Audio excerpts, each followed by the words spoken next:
स्वराज्यावर संकटाचं काळं सावट पसरलं होतं. छत्रपती संभाजी महाराजांची हत्या झाल्यानंतर महाराष्ट्र दुःखात बुडाला होता.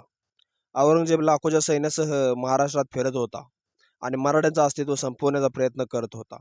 पण अशा वेळी स्वराज्याच्या मातीने एक वादळ जन्माला घातलं. ते म्हणजे सरसेनापती संताजी घोरपडे. संभाजी महाराजांच्या मृत्यूचा बदला घ्यायचाच असा निर्धार संताजीने घेतला होता. राजाचा खून झाला तर बादशाही सुरक्षित नाही असं स्पष्ट मत झालं होतं. मग एका काळ्या कुट्ट रात्री संताजी घोरपडे आणि धनाजी जाधव यांनी एक धाडसी योजना आखली. धनाजी मोगलांना सरदारांना अडवणार आणि संताजी थेट औरंगजेबाच्या छावणीत घुसणार. संताजांनी 2000 निवडक मावळे सोबत घेतले.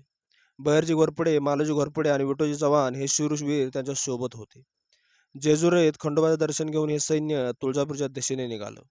मध्यरात्री ते औरंगजेबाच्या छावणीपाशी पोहोचले. पहारेकऱ्यांना फसवत मराठे थेट छावणीच्या मध्यभागी घुसले आणि अचानक आवाज दणदणून गेला. हर हर महादेव, छत्रपती शिवाजी महाराज की जय. मराठ्यांनी मोगल सैन्यावर तुटून पडत थेट औरंगजेबच्या तंबूकडे धाव घेतली. संताजीचा एकच उद्देश होता, बादशाला संपवायचं. पण औरंगजेब त्या ठिकाणी तंबूत नव्हता.